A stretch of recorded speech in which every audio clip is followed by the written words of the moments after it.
Hola a todos, qué inmensa alegría poder dirigirme a ustedes una vez más, sentir su presencia a través de esta pantalla y compartir un espacio que es de ustedes para ustedes. Bienvenidos a nuestro canal, este punto de encuentro donde la verdad florece y donde sus voces, sus opiniones y sus esperanzas son el motor que nos impulsa cada día. Hoy les pido que se pongan cómodos, que se sirvan un café, un té, lo que más les apetezca, porque la noticia que les traigo es de esas que calientan el alma, que nos devuelven la fe en el futuro y que confirman que el camino que hemos elegido como nación es el correcto. Es una noticia que resuena con fuerza en cada rincón de nuestro amado México, desde las bulliciosas ciudades hasta los pueblos más remotos. Así que, si usted es un adulto mayor, una de esas personas sabias que con su esfuerzo construyeron el país que hoy tenemos, si usted es una mujer valiente que ha luchado toda su vida, si es una persona que enfrenta cada día con una discapacidad, o simplemente si es un mexicano o mexicana que ama a su patria y desea lo mejor para su gente, esta información es para usted. Les pido que presten muchísima atención, porque la presidenta de todos los mexicanos, la doctora Claudia Sheinbaum Pardo, ha salido a dar un mensaje contundente, un mensaje que disipa dudas y aplasta mentiras. La pensión para el bienestar no solo continúa, sino que aumenta. Y no se trata de una promesa lejana, sino de una realidad tangible, confirmada y garantizada. Imaginen la trascendencia de este anuncio. En un momento en que el mundo entero enfrenta crisis económicas y una incertidumbre que parece no tener fin, en México se ha tomado una decisión firme y valiente: poner en primer lugar a la gente, proteger a los más vulnerables y asegurar que el desarrollo y la riqueza que generamos se distribuyan con justicia y equidad. La presidenta, con la claridad y la firmeza que la caracterizan, ha presentado el paquete económico que guiará los pasos de nuestra nación durante el próximo año, y el pilar fundamental de ese paquete es, sin lugar a dudas, el bienestar social. Lo primero que se ha dejado en claro, y quiero que esto quede grabado en sus mentes y en sus corazones, es la garantía absoluta de todos y cada uno de los programas de bienestar. No hay marcha atrás. Los derechos que han conquistado no se tocan, al contrario, se fortalecen. Pero aquí viene lo verdaderamente extraordinario, el detalle que demuestra la profunda sensibilidad humana de este gobierno. El aumento anunciado no es una cifra simbólica, no es un gesto para salir en la foto, es un aumento pensado, calculado para que tenga un impacto real en sus vidas. ¿Qué significa esto? Significa, en primer lugar, que se toma en cuenta el aumento en el costo de la vida, lo que los economistas llaman inflación. Todos sabemos que los precios de las cosas a veces suben, que el dinero parece rendir menos. Pues bien, la presidenta ha sido enfática en que el incremento a su pensión y a los demás apoyos será siempre superior a esa inflación. En palabras sencillas, su poder de compra no solo se mantendrá, sino que crecerá. Podrán seguir adquiriendo sus alimentos, sus medicinas, todo lo que necesitan para vivir con dignidad, sin la angustia de ver cómo los precios se comen sus ingresos. ¿No es esto un acto de profunda justicia? ¿Qué sienten ustedes al saber que su bienestar es la prioridad número uno? Me encantaría leer sus reflexiones en los comentarios, saber qué significa para ustedes esta seguridad. Y hay más, mucho más. Este plan visionario también contempla el crecimiento natural de nuestra población.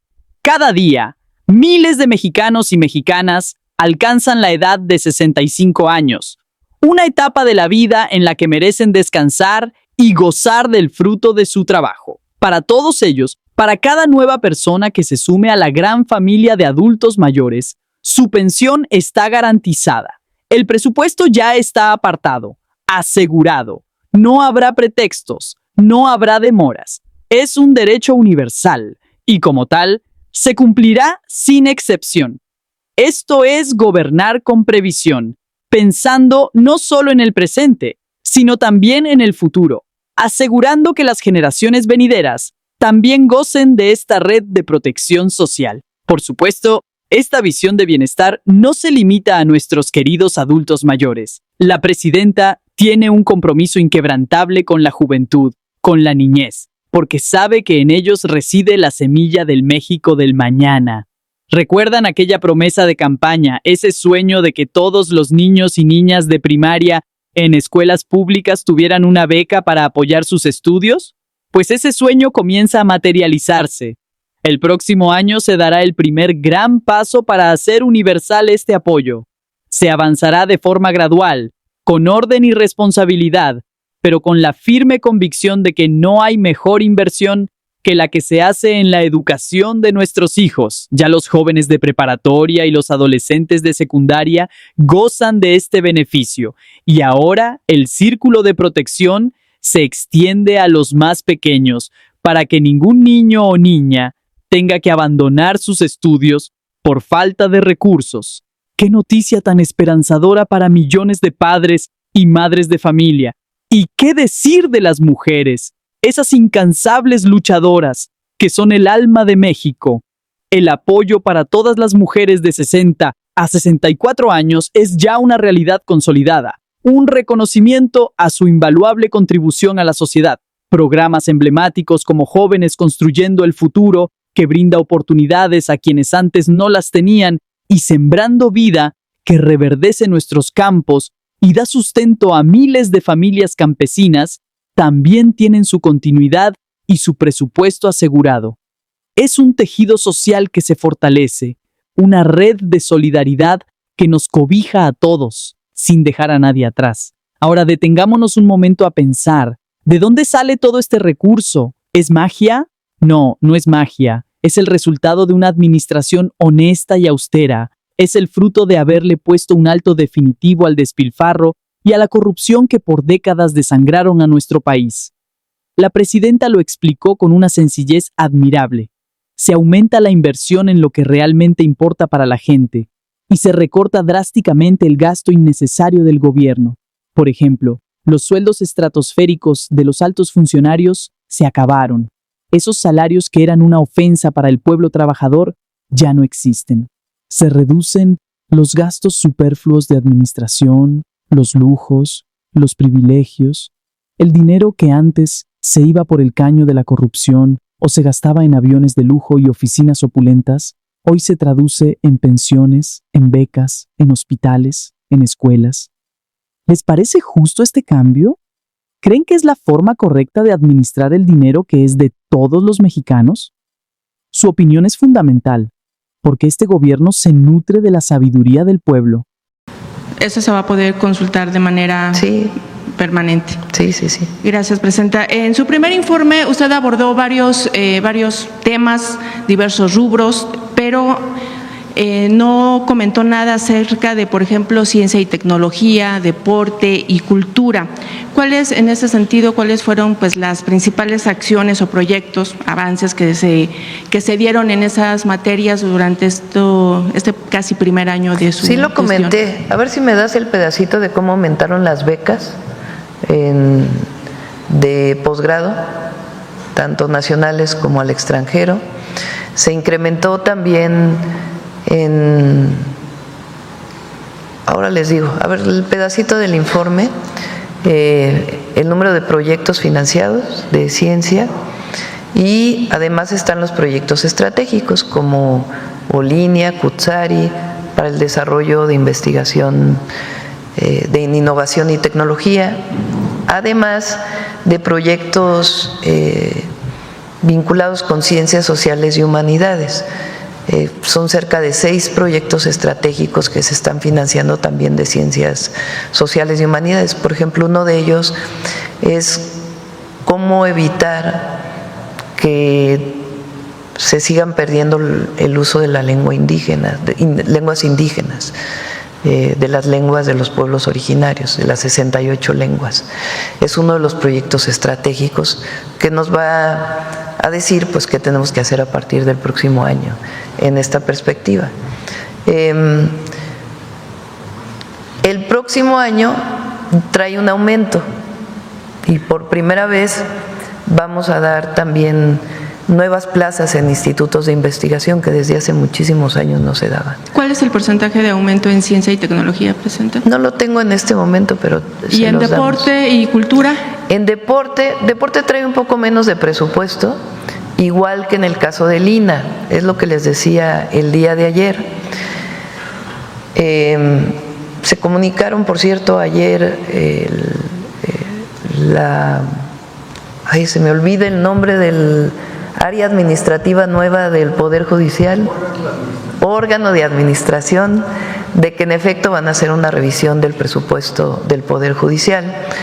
Nosotros estimamos que de lo que pidió la anterior presidenta de la Corte a lo que realmente necesitan, se puede disminuir el presupuesto del Poder Judicial como en 15,000 millones de pesos. Que lo que le estamos pidiendo a la Comisión de Presupuesto es que sean distribuidos en deporte, en el INA, una parte en cultura y otra parte en inversión pública. Por ejemplo, en cultura se prevé un recorte de 16.1%. En ese sentido, ¿qué medidas pues tomará su gobierno para mitigar el impacto? La idea es que el presupuesto que se apruebe este año por el Congreso tenga un aumento. ¿Por qué no lo pusimos de origen? Pues porque el objetivo es disminuir el presupuesto que presentó la antigua presidenta de la Corte, que tenía un aumento absolutamente exagerado. ¿Por qué no lo movimos desde el inicio? Porque hay una ley que dice que el presupuesto que envían los organismos autónomos tiene que ser puesto en el presupuesto tal cual lo enviaron. Y el único que lo puede modificar es el Congreso. Entonces, la Corte aumenta su presupuesto, el Poder Judicial aumenta su presupuesto de acuerdo con lo que pidió la expresidenta de la Corte, Norma Piña, a el Congreso en 15% de aumento. Si van a disminuir los salarios, va a haber una política de austeridad en la Corte, pues evidentemente no necesitan 15% más. Solo que ya el nuevo Poder Judicial no tuvo tiempo de revisar esa solicitud y ajustarla. Nosotros le planteamos al Congreso que se disminuya ese presupuesto porque no lo necesitan para poder cumplir con sus funciones y que se aumente el presupuesto particularmente en deporte, en el INA, en cultura y en inversión. Y algunas universidades que salió su presupuesto un poco más bajo que el año pasado. Presidenta, y justamente haciendo referencia a que se acabó ya la época de salarios onerosos en todo el gobierno federal y el Poder Judicial, hace unos días la ministra Loretta Ortiz pues manifestó su desacuerdo, justamente el de que ella va a ganar escasamente 27,000 pesos más que su secretaria. O sea, el salario de la secretaria particular es de 110,000 pesos y ella cobrará 137,000 pesos. En ese sentido, ¿qué opina al respecto? Y también hace unos días se dio a conocer que el ex subsecretario Hugo López-Gatell, al ser nombrado ministro temporal, tendrá un sueldo de 260,000 pesos. O sea, ganará más que usted e incluso más que su antecesora, que cobraba 148,000 pesos mensuales. En ese sentido, pues, ¿cómo se justifica esta diferencia de más de 117,000 pesos mensuales y qué criterios se toman justamente para determinar estos salarios, tomando en cuenta pues su remuneración en su cargo previo en el gobierno mexicano? ¿Qué es lo que pasa ahí con este sentido de la austeridad? Todo el cuerpo diplomático tiene ingresos mayores. Es el único lugar en donde se justifica, porque el costo de la vida afuera es mayor que en México. Pero su antecesora ganaba menos. No, tiene que ganar lo mismo que la antecesora, no hay un aumento de salario para él. No sé de dónde tienen esta información, pero no debe ser lo mismo que gane, no hay un aumento en particular. Pero sí es importante que sepan que el cuerpo diplomático tiene un ingreso mayor porque pues sus gastos viviendo fuera del país son mayores y está justificado, así ha sido siempre. Ahora, se les redujo en el 2019. Tienen menos gastos suntuarios que lo que tenían antes, pero está justificado. Y en el caso de Hugo, pues vamos a ver, porque tiene que ganar lo mismo que se ganaba antes, y si no, pues que nos informe Relaciones Exteriores. Pero es como parte de un tabulador, no es que haya un salario especial para alguna persona. En el caso de la Corte, pues ya saben lo que pienso. Bien, Presidenta, también en días pasados fue tendencia el hashtag Justicia para los Venados a raíz del inicio del proceso de revocación de la autorización ambiental del proyecto Legacy en Playacar, que encabezó el secretario del Medio Ambiente allá en Quintana Roo, Óscar Révora, tras documentarse la muerte de 3 venados cola blanca por incumplimientos del desarrollador. En este sentido, Presidenta, preguntarle cómo es que el gobierno federal arropa este tipo de decisiones locales justamente para asegurar que haya consecuencias reales cuando se violan las condiciones ambientales, las medidas ambientales en proyectos turísticos, pero sobre todo preventivas, Presidenta, para evitar la muerte pues de este tipo de ejemplares de fauna silvestre. Vamos a pedirle a Medio Ambiente, a Semarnat, que informe. Sí, es muy buen equipo el de Semarnat, muy bueno, la verdad. Alicia y todo su equipo son muy buenos y muy conscientes y con mucha convicción en la protección ambiental. Entonces, no conozco en particular este caso, pero que ellos lo informen. Bien, y finalmente, Presidenta, desde hace unos días también se dio a conocer la historia de Samara Martínez, colega y activista jalisciense que padece diversas enfermedades, una de ellas terminal, y quien ha comenzado pues todo un proceso legal para poder acceder a la eutanasia aquí en México. Ella busca la legislación para crear la llamada Ley Trasciende, que daría a pacientes terminales la posibilidad pues de decidir sobre el final de su vida. ¿Cuál es su opinión al respecto? Lo comenté hace poco que me preguntaron. Es un tema interesante y hay que debatirlo. Hay personas que no están de acuerdo y personas que están de acuerdo. Aquí en la Ciudad de México se optó porque fuera decisión de la persona y que lo pusiera previamente de manera voluntaria, pero es un tema que es importante discutir en el país. ¿Y su opinión?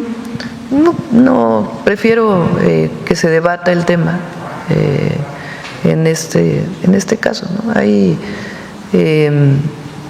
personas que piensan que está bien y personas que opinan lo contrario, y que se debata, que se discuta. Es importante frente a un sufrimiento como este que haya un debate en el país sobre esto. Gracias, Presidenta.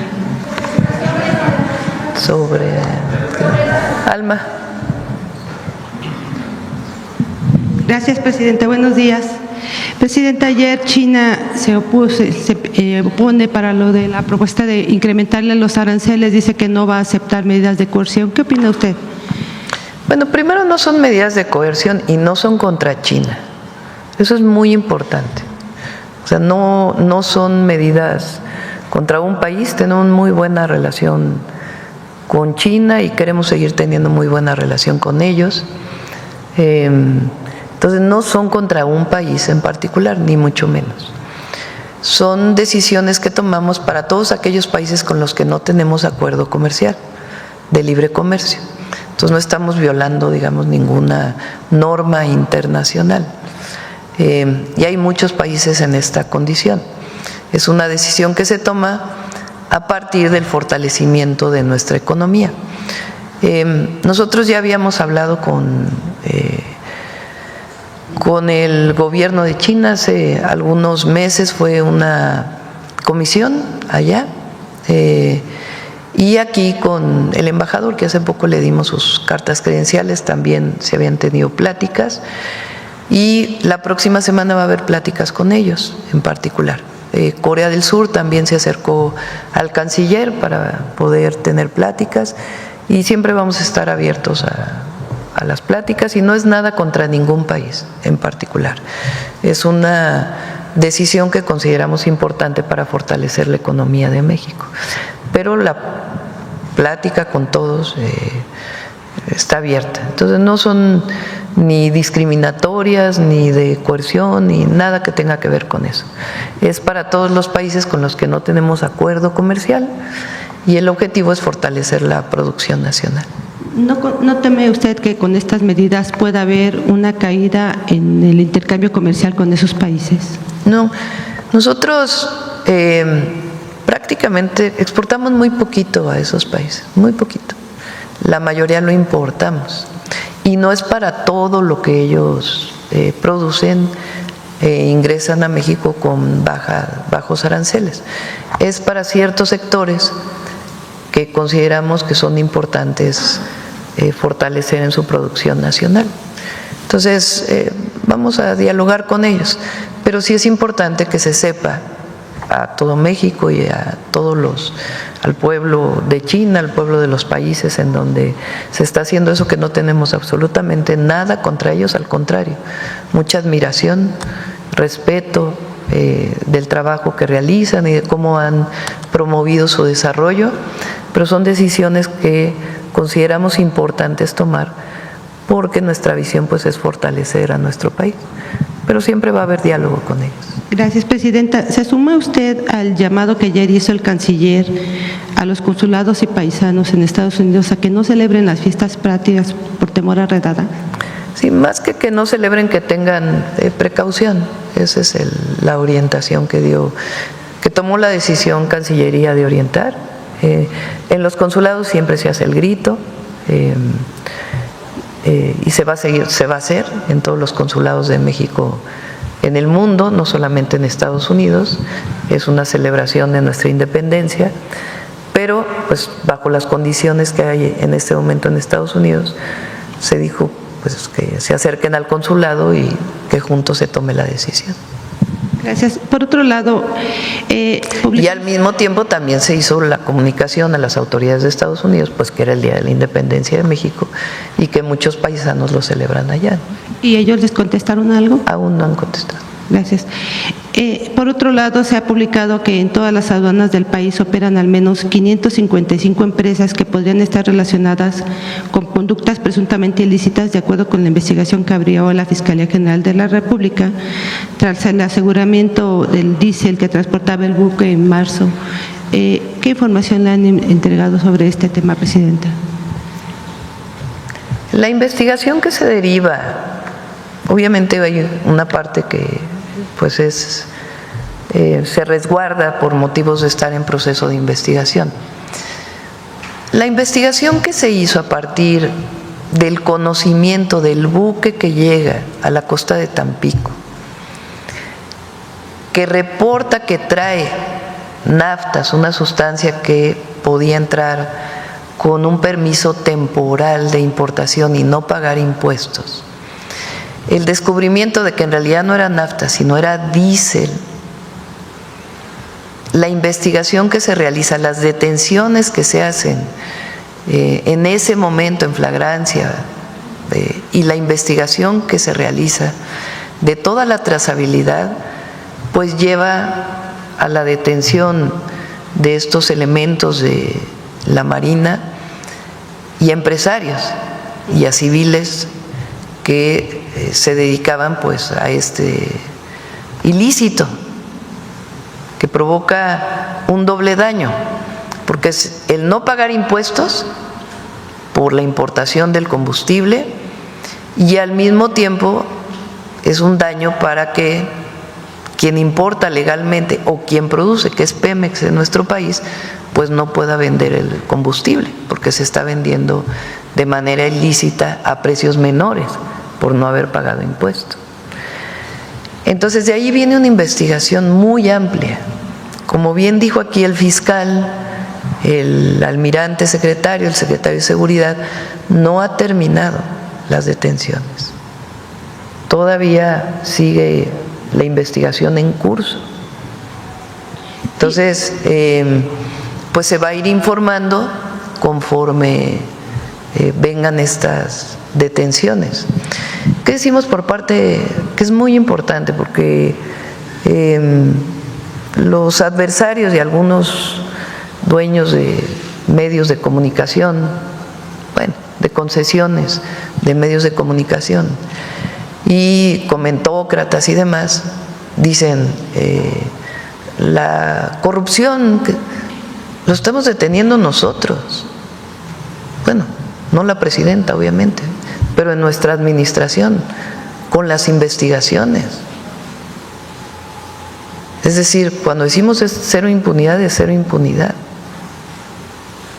Todo lo que dicen de que si estuvo involucrado el anterior secretario, las investigaciones dicen, y la Fiscalía establece quiénes están vinculados y quiénes no. Y hasta ahora, en particular en el exsecretario, incluso el fiscal dice, vino a denunciar, y a partir de ahí se abrió una investigación. Ahora, ¿por qué hay detenciones? Pues porque se descubre en particular este buque que llega a Tampico, y a partir de ahí pues se abre una cadena de investigaciones. Lo mismo hay otra de investigaciones que tienen que ver con el combustible que se encontró en ferrotanques que venían en ferrocarril y que también era ilegal. Entonces, ¿cuántas empresas? ¿Quién más está involucrado? Lo tiene que determinar la Fiscalía.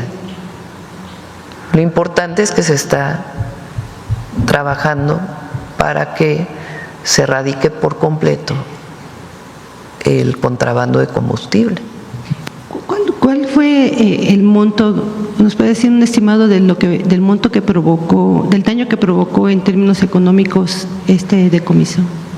¿O este contrabando? No lo tengo en este diésel? momento, pero por supuesto se los puede dar la Fiscalía. Ajá. Presidente, por otro lado, la próxima semana también viene el primer ministro canadiense. Sí, viene hasta ahora, está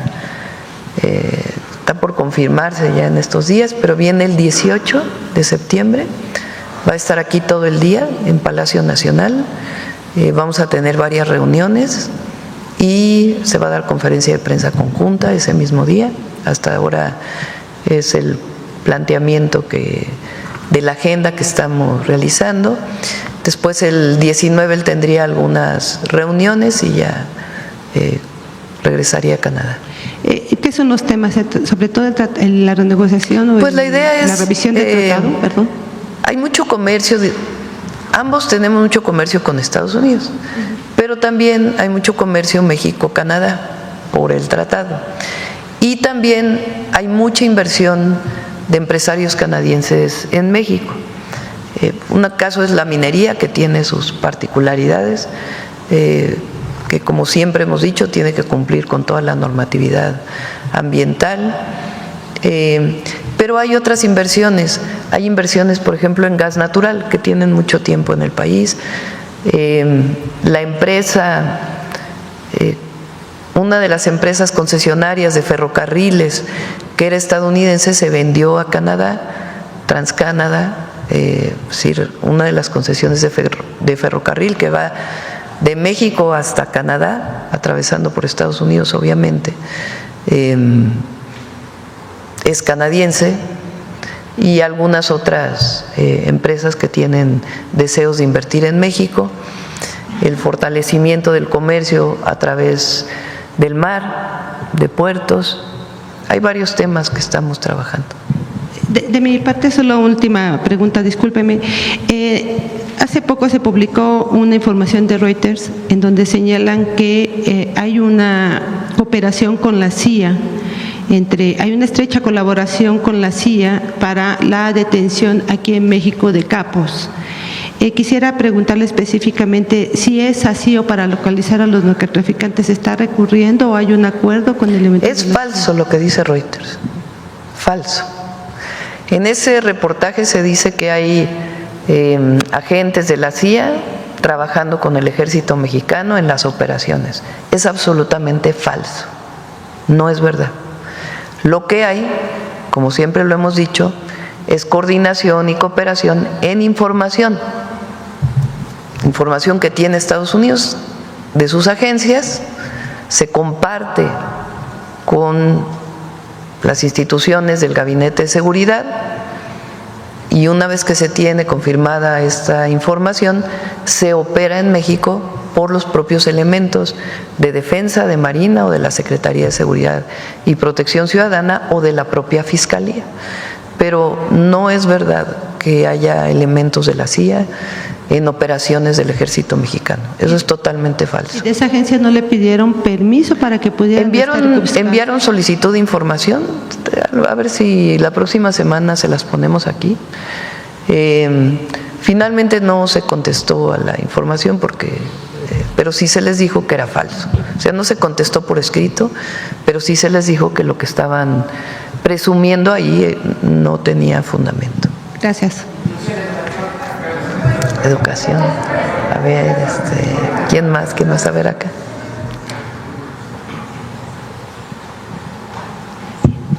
Buenos días, Yusbel Carolina de Código Libre. Presidenta, con el tema que está del líder de la Luz del Mundo, hay acusaciones en Estados Unidos contra los dirigentes de la Luz del Mundo. Aquí en México le han solicitado algún tipo de colaboración o entrega, ya que hay varias personas involucradas, hasta legisladores involucrados con la Luz del Mundo. No tenemos esa información de que haya alguna investigación en particular relacionada con eso. ¿No le han pedido nada de los que están aquí involucrados en México? Nada. En otro tema, con lo ocurrido en Iztapalapa, tristemente, ¿cómo estaría dispuesto el gobierno federal entonces en hacer una revisión integral para todos los permisos de carga de estos camiones en el país? Ya está trabajando Secretaría de Energía con Secretaría de Infraestructura, Comunicaciones y Transportes para fortalecer la regulación, sobre todo el transporte de gas LP, que es muy importante. Aquellos que tienen, son permisos federales y además aquellos que en particular tienen placa federal. Tiene que hacerse la investigación por parte de la Fiscalía de la Ciudad de México, del gobierno, la Fiscalía General de Justicia de la Ciudad de México, para poder deslindar las responsabilidades y qué responsabilidad tuvo la empresa en esta lamentable explosión.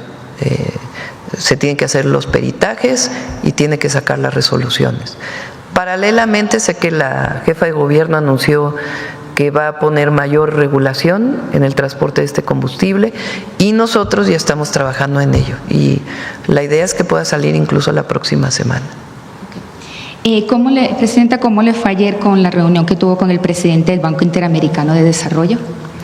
Estamos colaborando con ellos, o más bien hay una colaboración conjunta en varios temas. No tiene que ver con préstamos especiales que el BID esté haciendo al gobierno de México. Hay una relación con el BID, obviamente, pero más que eso, ellos tienen un área de cooperación. Entonces hemos trabajado con ellos, por ejemplo, en algunos estudios de demanda que se hicieron para el tren de pasajeros. Ellos apoyaron a fondo perdido el estudio. O sea, no es crédito, sino sencillamente una donación que se hace para los estudios. El actual presidente del BID tiene mucha experiencia porque lo implementó él en Brasil desde antes, y es algo que el presidente Lula promueve mucho, que también lo tiene la India, que son los pagos electrónicos. Entonces, estamos muy interesados nosotros en propiciar el pago electrónico en nuestro país, que se deje de usar el efectivo, no completamente, obviamente, ¿no? Pero que cualquier tiendita de nuestro país pueda tener acceso a cobrar electrónicamente y que pueda, a partir de ese esquema, pues tener mayores oportunidades incluso de créditos. Entonces, es algo que ha ayudado mucho a Brasil, mucho a la India y a otros países. Entonces, estamos interesados en que ese instrumento se utilice en México. En México hay uno que hizo el Banco de México hace tiempo, que es el CODI, pero no se usa porque la banca no quiere que se use, la verdad, porque la banca cobra muchas comisiones y el CODI no tiene comisiones y debería de ser promovido pues por la propia banca. Entonces estamos trabajando en ese tema. lo platicamos con ellos. Hablamos, por ejemplo, del tren México-Guatemala, México-Belice-Guatemala, de la ampliación del Tren Maya y del interoceánico hacia Centroamérica. Ellos están dispuestos a hacer estudios de rentabilidad de esos trenes para Belice y para Guatemala. Es algo que platicamos en su momento con el primer ministro de Belice y con el presidente de Guatemala.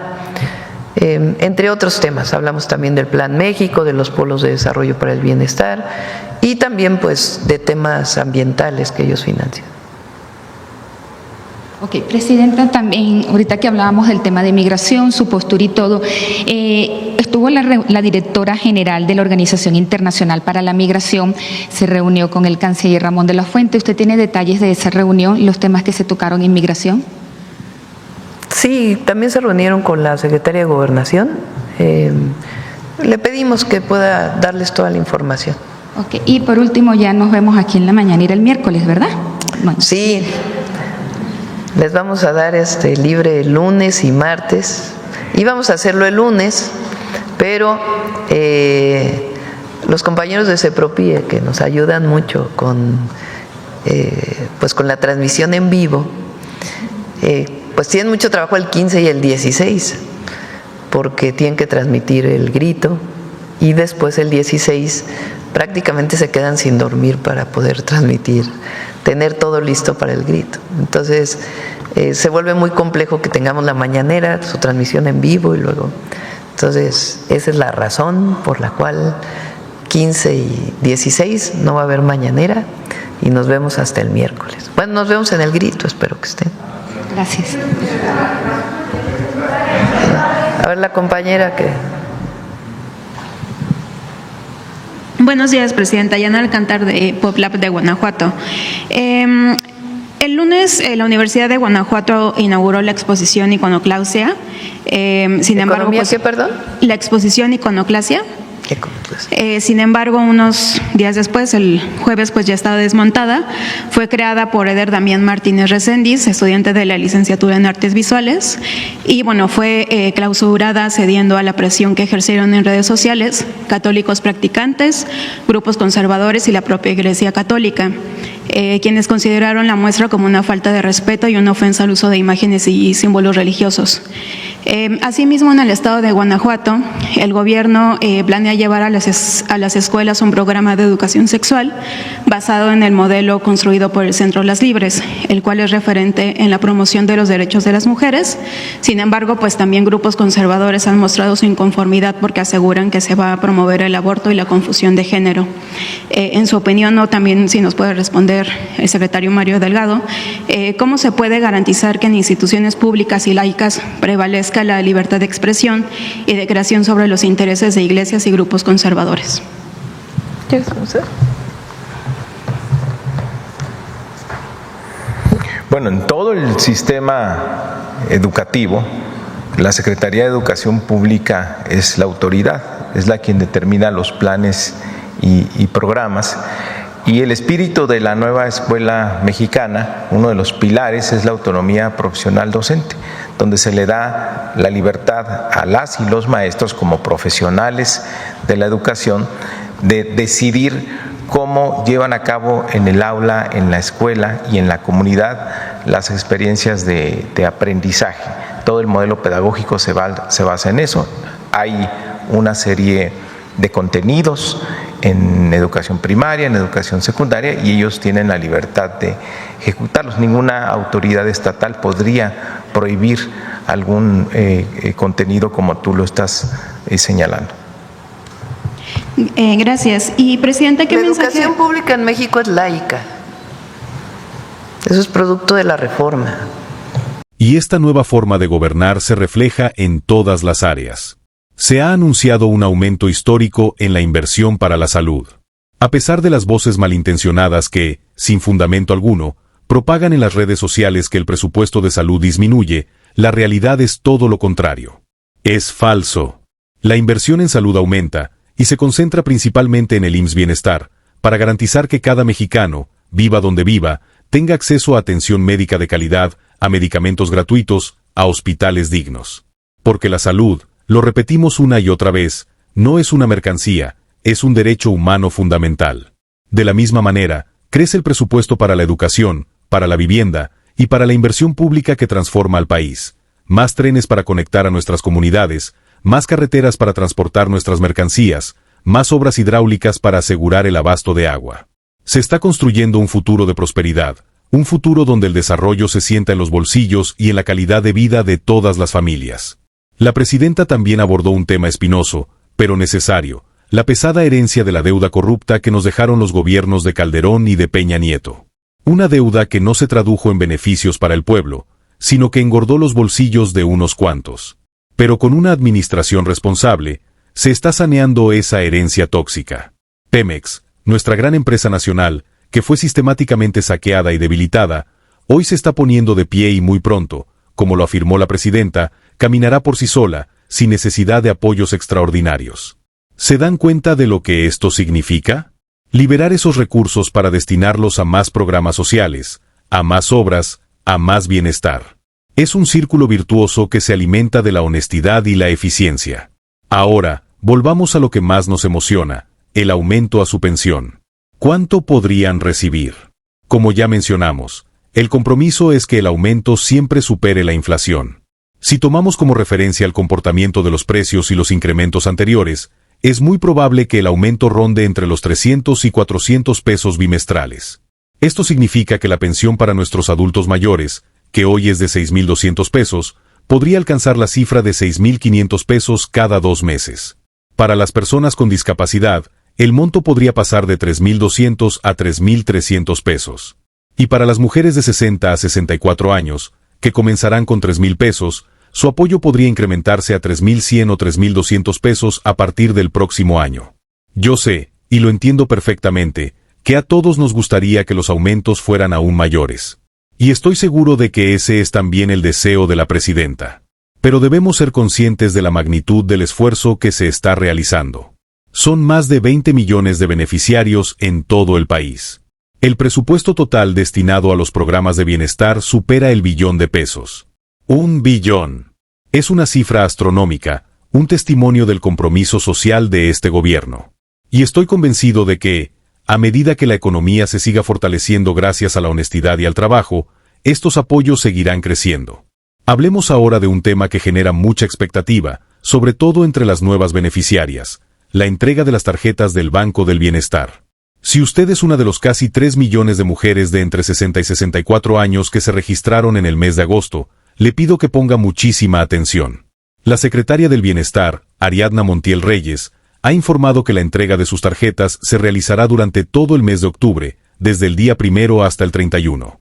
¿Cómo sabrán el día, la hora y el lugar exactos donde deben recogerla? Es muy sencillo. Se les notificará a través de un mensaje de texto que llegará directamente a su teléfono celular, el mismo que registraron al hacer su trámite. Así que les pido que estén muy atentas a sus teléfonos. El mensaje dirá claramente que es de parte de la Secretaría del Bienestar, para que no haya confusiones ni caigan en engaños. Una vez que tengan su tarjeta en sus manos, el primer depósito de su pensión, correspondiente al bimestre noviembre-diciembre, lo recibirán en el mes de noviembre. ¡Qué gran noticia! Terminarán el año ya formando parte de este gran programa de bienestar.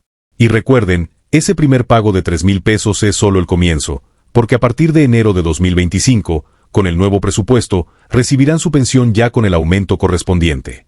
Pero las buenas noticias no cesan.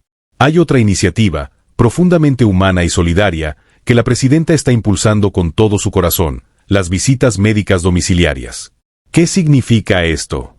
Significa que, para los adultos mayores que por su condición de salud no pueden desplazarse fácilmente, un equipo de médicos y enfermeras irá directamente hasta sus hogares para brindarles atención. Imagínenlo. Se acabaron las largas esperas en las clínicas, se acabaron las dificultades para conseguir una cita. La atención médica llegará a la puerta de su casa, de forma gratuita y con un trato digno y cálido.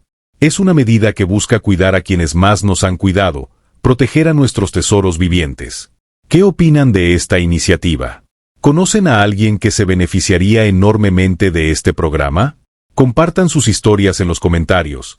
Nos enriquecerá a todos conocerlas. En medio de este mar de buenas noticias, no podemos ser ingenuos.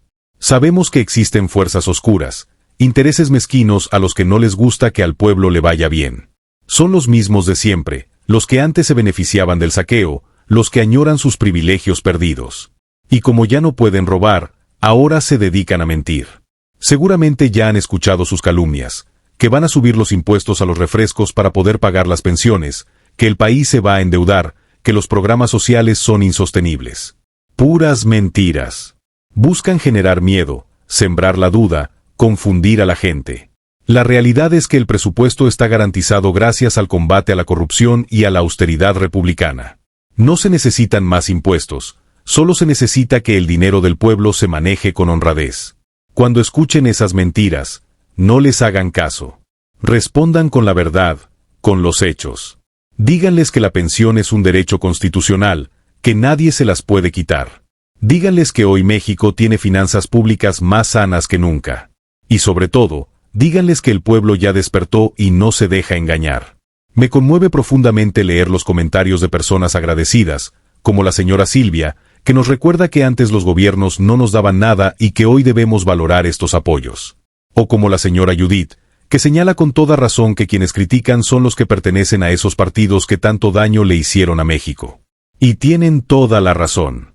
Ningún adulto mayor, ninguna persona con discapacidad que haya vivido en carne propia el abandono de antes, podría quejarse de recibir un apoyo que le permite vivir con mayor dignidad. Los que se quejan son aquellos a los que se les acabó el negocio, aquellos que veían como el dinero que debía ser para el pueblo se desviaba para enriquecer sus bolsillos. Ahora ese dinero se invierte en salud, en educación, en medicamentos, en pensiones. Se invierte en igualar el piso, en construir una sociedad donde todos tengamos las mismas oportunidades de salir adelante. Quiero aprovechar para responder algunas de sus dudas. La señora Candelaria nos pregunta cómo puede inscribirse si tiene 50 años. Señora Candelaria, por el momento, la pensión para mujeres es a partir de los 60 años y para adultos mayores en general, a partir de los 65. Entendemos su necesidad, pero también debemos comprender que el país necesita de la fuerza de trabajo de todos para poder sostener estos programas y seguir avanzando. El gobierno apoya a los estudiantes, a las madres trabajadoras, a las personas con discapacidad y a los adultos mayores, pero es fundamental que quienes estamos en edad productiva sigamos contribuyendo con nuestro esfuerzo al desarrollo de México. Y hablando de trabajo, qué orgullo ser mexicano. Somos un pueblo trabajador, reconocido en todo el mundo por nuestro ingenio, nuestra dedicación y nuestra resiliencia. La señora Yolanda nos pregunta por qué en Guanajuato no se da la pensión de discapacidad a mayores de 29 años. Señora Yolanda, esta es una pregunta muy importante. La pensión de discapacidad es un programa universal que se financia con recursos del gobierno federal y de los gobiernos estatales. La gran mayoría de los estados, gobernados por partidos que comparten la visión de la presidenta, ya firmaron el convenio para que la pensión se entregue a personas de todas las edades. Sin embargo, lamentablemente, hay un pequeño grupo de estados, gobernados por la oposición, el PRI, el PAN, que se ha negado a firmar este convenio. No es que la presidenta no quiera, es que esos gobernadores no quieren aportar la parte que les corresponde. Es una muestra más de su falta de sensibilidad y de su desprecio por las necesidades del pueblo. Pero no perdamos la esperanza. La presidenta y la secretaria del Bienestar siguen luchando para que esos gobiernos recapaciten y se sumen a este gran esfuerzo por la inclusión. Una reflexión final. La presidenta insiste mucho en un concepto clave, la autosuficiencia. ¿Qué significa? Significa que México debe producir lo que consume. Producir nuestros propios alimentos, como el maíz, el frijol, el huevo, el pollo. ¿Por qué es tan importante? Porque cuando dependemos de otros países para alimentarnos, estamos a merced de sus precios y de sus problemas. Si importamos el maíz, por ejemplo, y su precio sube en el extranjero, aquí el precio de la tortilla también sube. En cambio, si producimos nuestro propio maíz, podemos garantizar precios justos para los productores y para los consumidores. Ser autosuficiente significa generar empleos en nuestro campo y en nuestra industria, significa fortalecer nuestra economía y, sobre todo, significa garantizar que no haya inflación y que su dinero rinda más. Es una visión de soberanía y de desarrollo a largo plazo. Mis queridas amigas y amigos, el mensaje de hoy es un mensaje de certeza, de optimismo, de futuro. El aumento a la pensión es una realidad. La garantía de los programas sociales es un hecho. La construcción de un México más justo y solidario es un proceso imparable. No se dejen llevar por el pesimismo de unos cuantos. Miren a su alrededor, sientan el cambio, sean parte de él. Compartan estas buenas noticias, que la alegría y la esperanza se contagien. Agradezco infinitamente su tiempo, su atención y el cariño que siempre me demuestran. Les envío un abrazo fraterno y respetuoso a cada uno de ustedes. Sigan participando, sigan opinando, porque este espacio es suyo. Nos encontraremos muy pronto con más información, con más verdades, con más motivos para sentirnos orgullosos de ser mexicanos. Hasta la próxima.